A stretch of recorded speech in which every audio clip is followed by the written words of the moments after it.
begin. So I will start us off and say good afternoon to everyone and welcome. Thank you so much for joining us today.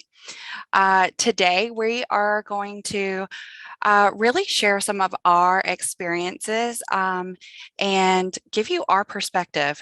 So you're here to learn about the two sides of the QM equation.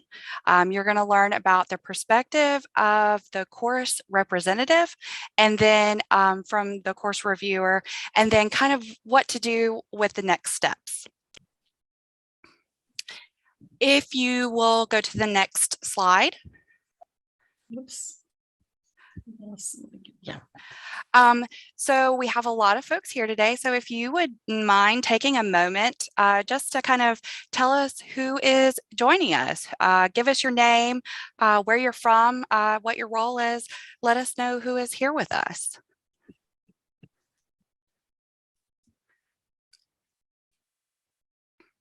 And while they're doing that, Jenna, I'll go ahead and introduce myself, and Sharon can introduce herself while folks are filling out the chat. Yes, great. I'm Cindy Ambrose. I work with Low Country Education Consortium. We're an educational service agency located in coastal South Carolina.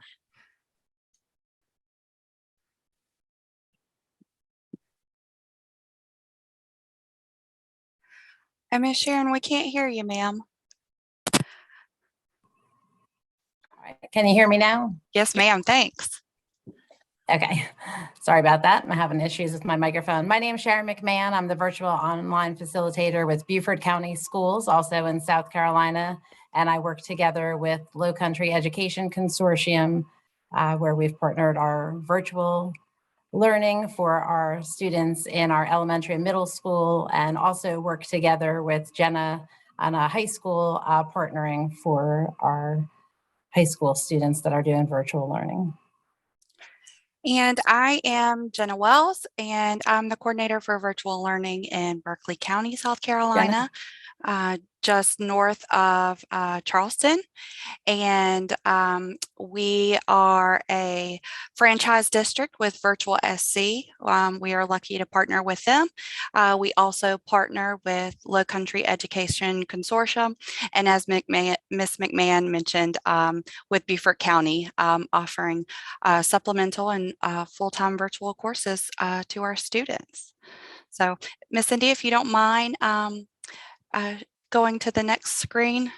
And that's all of our information there. And we can see we have lots of folks here from all over. We have folks from Wisconsin virtual, from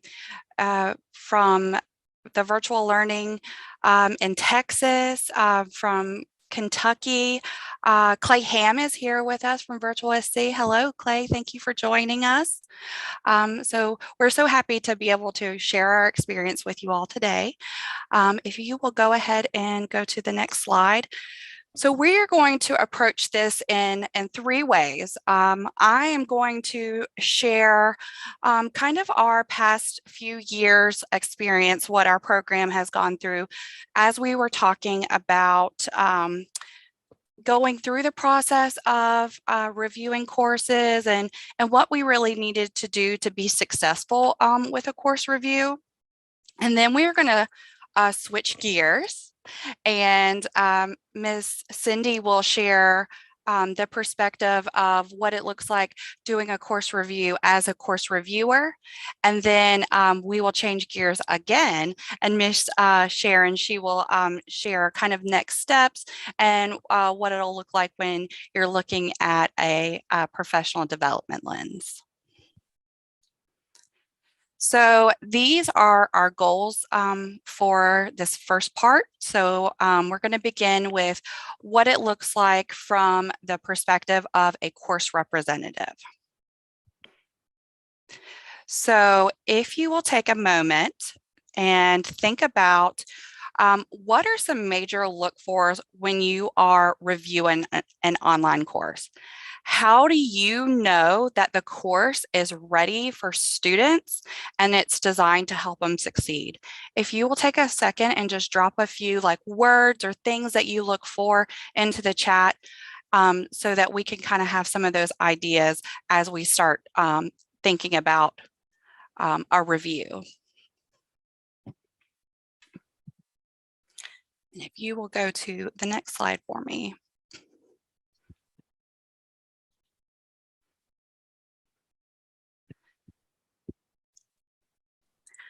All right, and we're getting a few in there: accessibility, course navigation, chunking. And those are excellent. And for us, the place for us to start was with a self-review, because we knew what we wanted to look for, but we wanted to know kind of what is the overall picture. And for us, the self-review tool was just so valuable because it really outlined all of those look-fors for us.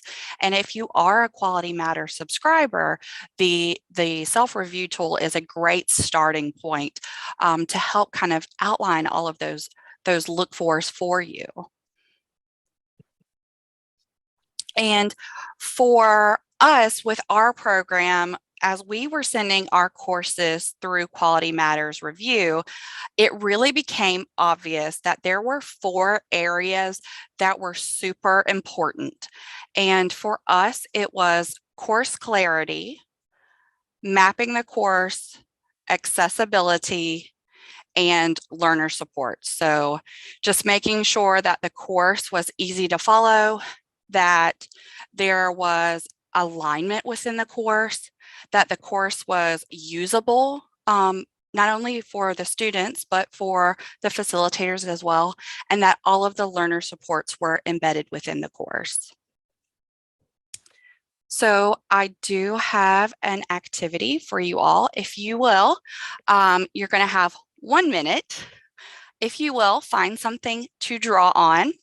And I would like for you all to draw a house. And you will have 1 minute to complete your drawing. So please go ahead and begin now.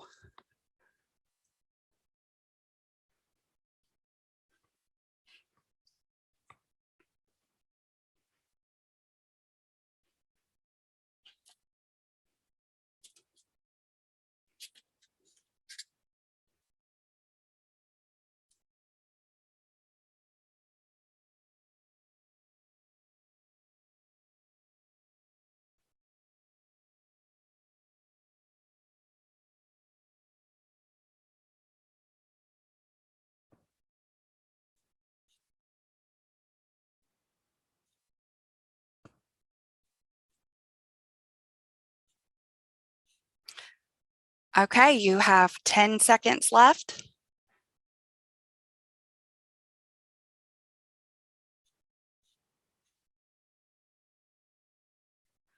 Okay, go ahead and stop.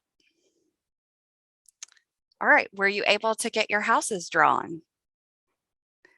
Let's go to the next slide. You might have to click it a couple times. All right, now you had a minute to draw your house. I gave you the directions that you needed, so let's review your drawings. So give yourself a point if you drew a roof on your house. Give yourself 2 points if you drew a door on your house. Give yourself 1 point for every window you drew on your house. Give yourself 3 points if you drew a landscape for your house. So if you added anything like grass or trees or a sun or flowers or anything to kind of add to that background of your house. And then finally, give yourself 5 points if you drew a person for your house. Now, if you will, share in the chat what your points were.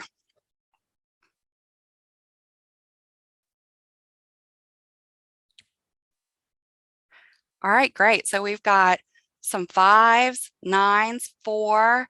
Oh, we've got someone who's got a 10. Oh, I agree. Yes, we should have given points for our garage. Certainly. All right, so let's kind of talk about this activity. Those who got a 5, do you feel like you could have gotten a 10 if you had been given the direction to draw a person or to draw a roof or a door? And then those who got the 10, you feel great that you intuitively knew what to draw. So you feel great. But what about if you didn't draw it? Or what about if you didn't get all the points because you have all these extra things and you didn't get all the points on there? All right. So let's go ahead and go to the next slide. And so really the point of that activity was to really talk about course clarity. Because you've got to have clarity. And there, I didn't provide clarity in instruction. I didn't give you enough direction on what I expected you to do, what the outcome of it was going to be, or how you were even going to be graded.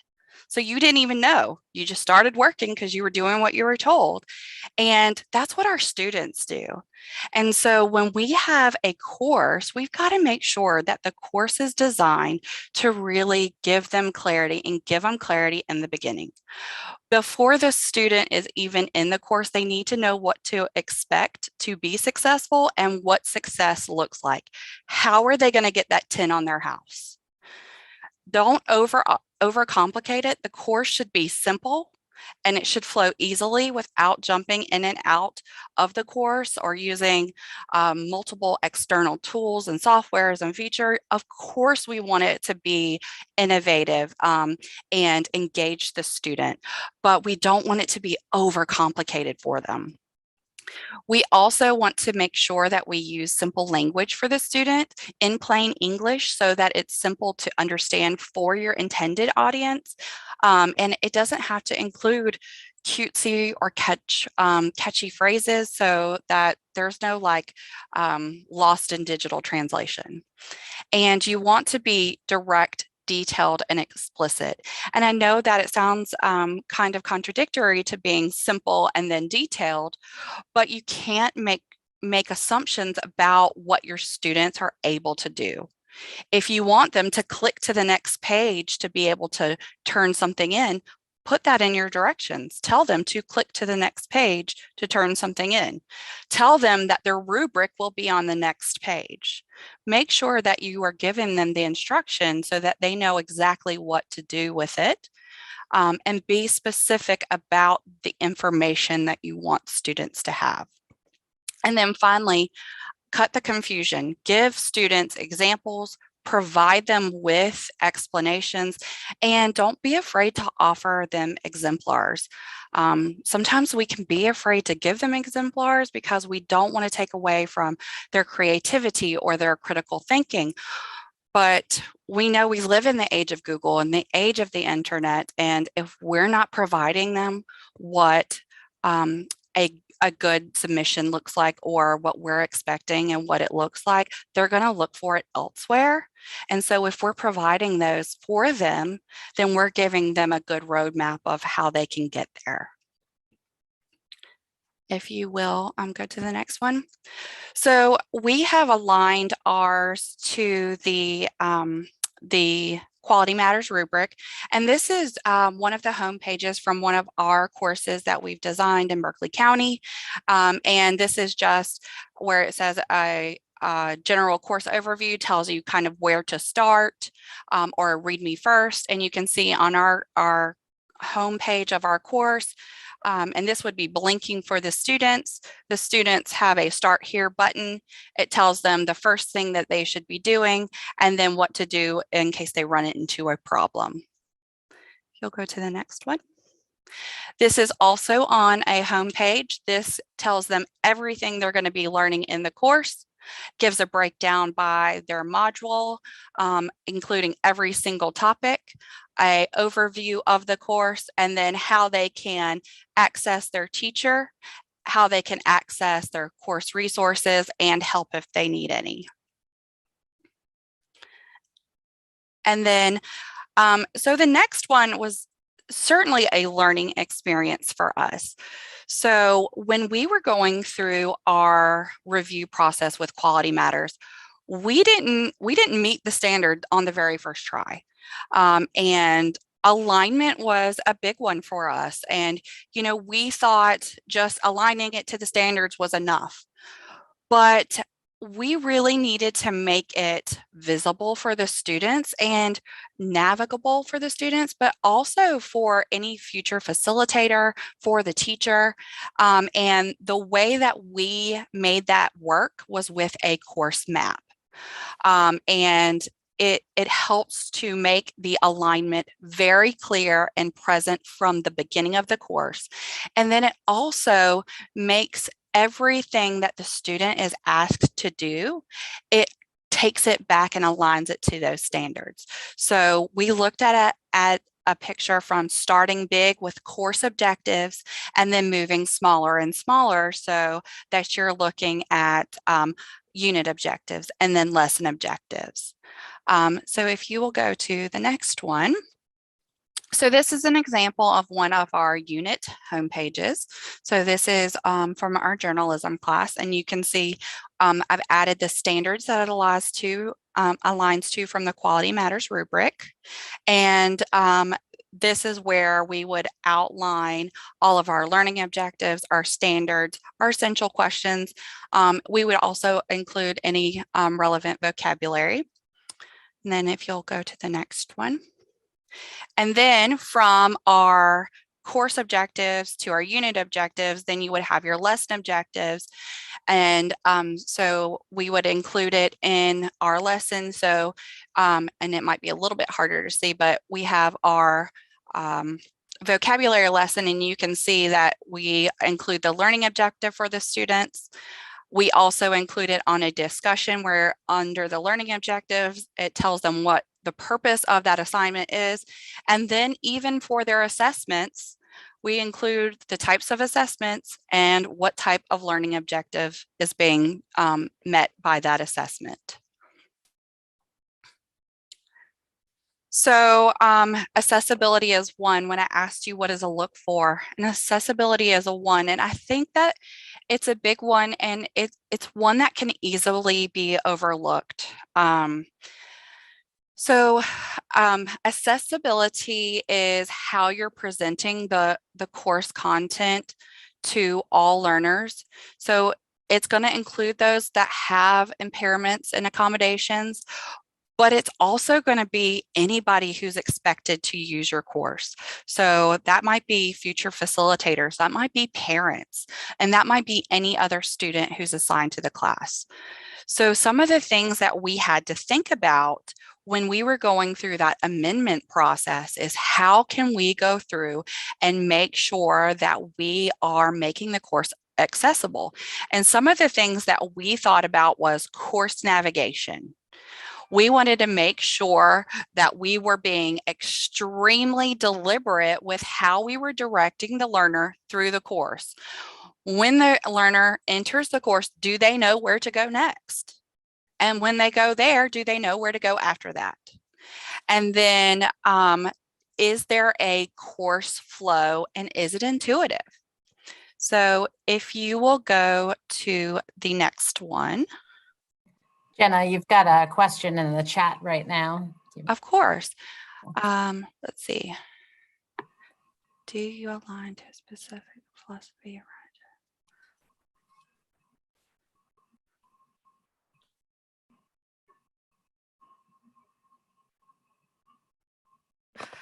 That is a really good question.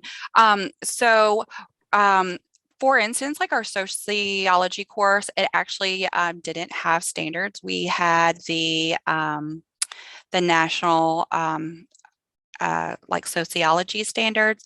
We also did a crosswalk with Georgia virtual standards. And then we had learning objectives, so we use those.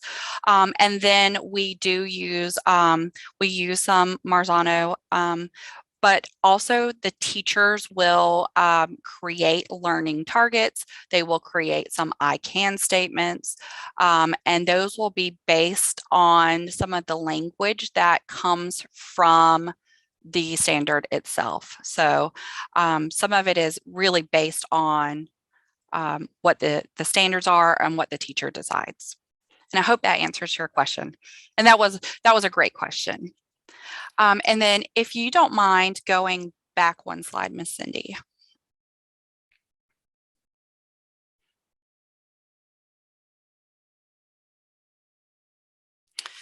So this is one where you can see how we're controlling the course flow. So on the left-hand side, you can see we have outlined the number of instructional days. We have all of the units there in order. And then on the right-hand side, we have all of our prerequisites that students must meet before they can move on to the next one. So this is the way in which we are trying to use strategies to help facilitate the students through the course. And we've listed there the standard that this helps meet from the rubric. And then if you will go to the next one. We also use our accessibility checker. So in our LMS, we have a built-in accessibility checker.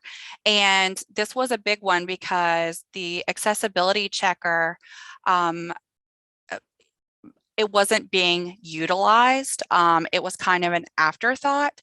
And as we were going through, a lot of the things that were being included to make the course look pretty and nice were actually not things that were accessible to learners. So some of the things like using orange font and red font, those were coming back as not accessible. Including tables. Some of those were coming back as not accessible because they didn't have a caption or they didn't have a header. And then another is making sure that you're including those captions or descriptions for images. And then we also include our accessibility statement, and we use the WCAG 2.0 guidelines, and we have a WCAG tool, the Web Content Accessibility Guidelines, and we have a tool in which we are able to check our courses with as well for any accessibility issues. And then the last one that was really important was the learner support. So these are the things that we wanted to make sure were built in to make sure that the students had the support they needed when they needed it. So 3 types of support were accessibility support, technical support, and academic support. So this is an example from our sociology course, and you can see we've included the standard that it addresses, and you have here our help forum with the sociology course help, and then she includes where to get help, and there are resources for where you can get technology help, where you can get coursework help, and then where you can get general course success. So this is not only linked on the homepage in our teacher block, it is also a module throughout the course that students can access.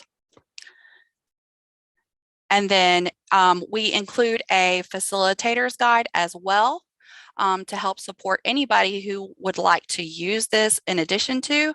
So we include links to all the templates, the Google Drive. We also have a facilitator's guide and instructor's resources embedded in each one of our courses. All right, so I know that was quite a bit, but I think we're going to switch gears and move into part 2 and let Miss Cindy take over. Jenna, I just have to ask, was that your drum on that slide, or was that a signal to us? Did you see a drum come up on your slide? I did. It wasn't me. So I guess that maybe meant we were about halfway through. I think maybe that's what that meant. I'm not sure. If I'm missing something, folks, let me know. Yeah, so now we'll switch and we'll look at the equation from the lens of a course reviewer. And before we do that, can you tell me where you are in your journey? Are you just getting started? Are you a veteran? Are you considering becoming a reviewer? Or are you just kind of gathering information and thinking about it? Where are you? We'd love to hear from folks.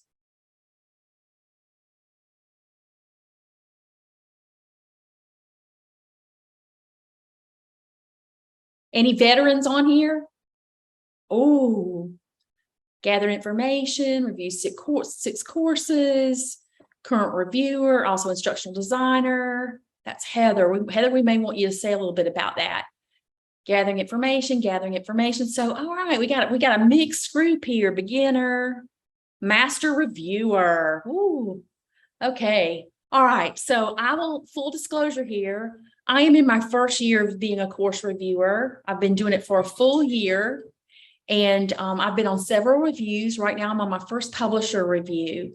And what I'm finding for me, and I'd love to hear from others on this video call today, is that I have to find my groove, right? I have to think about when I sit down and look at the course that I'm reviewing, what works for me? How do I organize my space? How many screens do I have? Where do I take notes? And really, when Jenna and Sharon and I started thinking about this, Jenna's little outline here, I really loved it because this is how I start with a course when I go to review a course.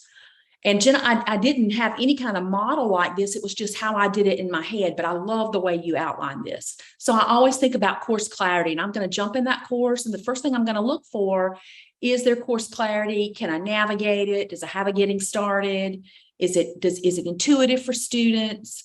The second thing I do is get inside that content. I dig deep in the alignment for standards. I think about the instructional activities. I think about the assessments, and I go through each module in that course. And once I've done that, I realize it's really easy for me to go back to the rubric, start looking at whether things were met or not met. And as I do that rubric, then I look at accessibility and the support. So that's sort of how I approach it. And for those of you who are just getting started on this journey and you're thinking about it, I can't say enough about what great professional development that becoming a course reviewer has been for us. It is really some of the best professional development opportunities I've ever been a part of. And what I find is it's helping us as we think about designing our courses. It's making us much stronger at that course design element to know to know what it means to have a course that meets the Quality Matters guidelines and meets that rubric. So I think about the consistency and ease of navigation when designing. I think about how I'm going to demonstrate that alignment. I think about learner supports. I think about accessibility, all because of the work that we've been doing as course reviewers or getting trained as a course reviewer. And I'd love to hear from folks in the chat. How do you approach a course review? If you're already a reviewer, how do you do that? How do you get your groove on, right? For me too, I like to look at the resource center in the portal. I love being able to interact with folks and post questions in there. Pam Shaw's always great about responding to questions. And sometimes I have questions like, I'm not sure about what I'm seeing since I'm just getting started on this journey. And sometimes I want to learn from my peers. And every single review that I've been on, I've learned a lot and taken a lot away from my peers. I use those discussion board activities in that portal. And then I always start with the things to remember when conducting a course review tip sheet. And I see some folks here in the chat saying, planning on taking the reviewer course this fall. We too, as an organization, have folks that we're getting ready. We're signing up for the October session that starts. I think it's October 4th or maybe October 5th. Yeah. Another really great resource for me is a course reviewer has been those standards and practice publications. And I've got the link there for you to the monthly releases. I really love these. I love them because they cut through the wheat and the chaff. They tell you exactly what that standard means. They link it from NSQ back to the QM rubric typically, and they've got examples. Every time I sit down and work with a review team, I love seeing the examples in that course because it changes your thinking, right? It makes you think about things differently. We were fortunate enough to be asked to write the August Standard and Practice publication, and we chose course navigation. It was where we put a lot of our emphasis on in the summer, and we were thinking about things like navigation, layout, labeling, design elements, how you organize your table and datas. How do you get back to the home page? What do the table of contents look like? How do those headings work? And almost all of those standards and practice monthly publications have some type of visual where they've kind of narrowed it down for you and given you the big takeaways. And then, of course, Jenna had it laid out as like thinking about course clarity. Her second topic was the evidence of course alignment. And Jenna talked about a course map. Correlation, I'm going to look for that course map when I dig deep. I'm going to think about the correlation document, whether they have that there for us, the numbering system. And if I have any questions, I'm going to reach out to that master reviewer. And then that master reviewer sometimes asks clarifying questions of the course representative. I see folks saying, I keep the helpful recommendation equation posted. Oh, Heather, that is so true. I love that visual. On how to write a helpful recommendation. I like to keep that close by too. And it's good to always go back and revisit that. And then of course, Jenna talked about accessibility. So I think about things there with the navigation and the readability, text images, multimedia accessibility, multimedia ease of use, and those vendor statements. And then finally, by that time, you've worked your way pretty much, unless you jump around as a course reviewer. And sometimes I've done that too. But then you're ready to look at that student support piece, really do a deep dive into that and the accessibility. Once you've walked through those modules and walked through those instructional units and you become really familiar with the course and you know where things are, you've looked at that course worksheet, but mainly you've looked at all that content and that alignment, then you can get the other pieces of the rubric. So that's just a little bit about how I approach. I'd love to hear, I saw some tips up here. I'd love to hear from some of you if you've got some tips you want to share about what's your groove? How do you get started on reviewing a course?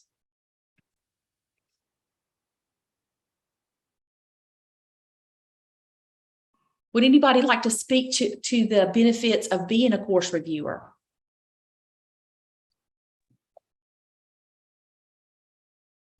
I see Heather's a course reviewer. I see a master reviewer. Who do we have speaking?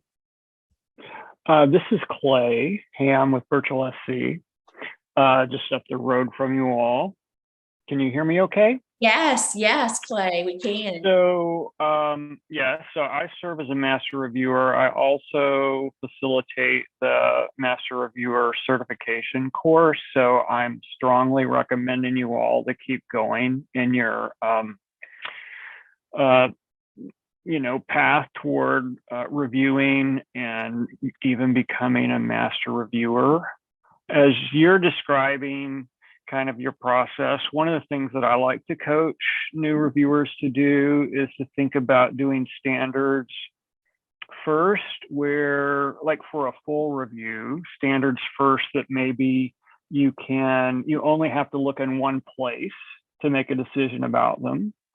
So like standard 1 or standard 7, which both, standard 1 is often syllabus and introduction, and standard 7 is policies that are often located in one place. That's kind of one of the ways I get a little momentum if I'm doing a full review. And then I always jump to standard 2 on alignment, which there you have the advantage of looking at their correlation document and the places in the course where they present their learning objective.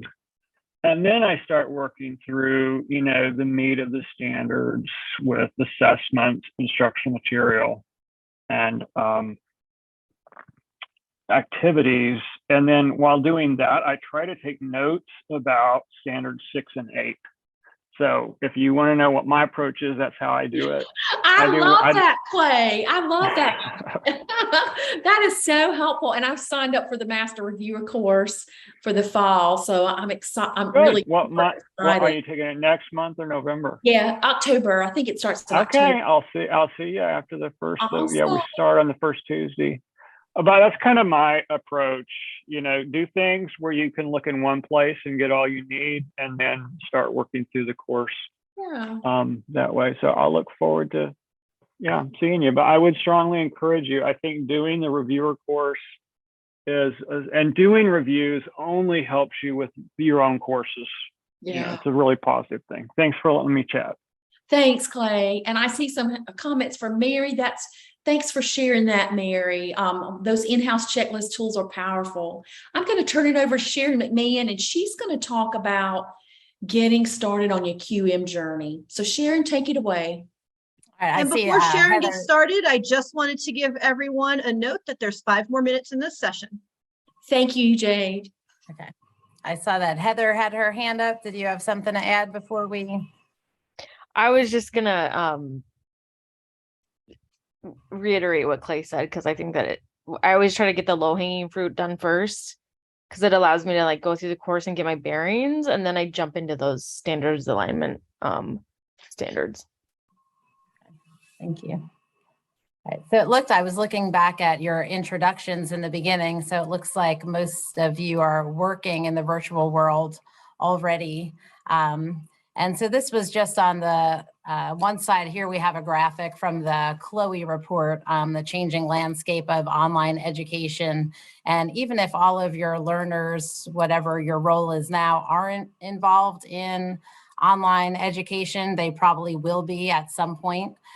So we want to make sure that we're preparing our learners for that virtual learning in the future. So as we talk about in our conversations all the time in the Low Country Education Consortium, what quality matters says is good in a course is good for any learning. So this training would really benefit anybody in your organization, whether you're just working in virtual learning or you have a curriculum and instruction department and you're part of a larger school district. These conversations, I'm part of a school district, I'm in the virtual learning, but I talk with my instructional team all the time about having these tools in place with just our everyday curriculum and what's embedded in a course and taking the guesswork out of learning for students. And what's good in an online course, as we all know, is what's good in a face-to-face course as well. So it looks like some of you are well on your way in your journey and already reviewing courses. Some of you are in the process of writing where Jenna is, and some of you are just getting started. So on the QM website, you could be on the path to a teaching online certificate, or maybe you have people in your organization that are looking that way. You could sign up for just one workshop, like maybe you're doing today. And you could even look for dedicated sessions where QM comes to your organization to facilitate for you. So just wanted to make sure that you know all those resources that are out there for you, no matter where you are on your journey. Definitely has been beneficial to our organizations, and hope you find it for yourselves as well. All right, Cindy, you want to? Yeah, so we love to aggregate resources. We love sharing with others and collaborating with others. And we have a Google site that we use. We also, the consortium hosts a best practices learning community with the Digital Learning Collaborative. And so we have materials from all our webinars from last year. We had North Carolina virtual, we had Georgia virtual, we had folks from Connecticut, we had folks from all over that came and presented on monthly topics that this community of practice identified, and we've loaded those resources there. You can also find our decks from today. We have 2 presentations today that we're doing, and if you scan that QR code, it'll take you and just look for Q Up September 23rd, and all those resources are there. Whoops. Let's see. Yeah. I think that's it. And please remember to fill out that survey at the end. We're finishing like 1 minute up. Jenna, Sharon, I think we've got like 1 minute if we want to take questions or if there's anything you wanted to ask. We thank you all so much for joining us today too. Yeah, thanks. It was a lot of fun to hear where everybody is on their journey.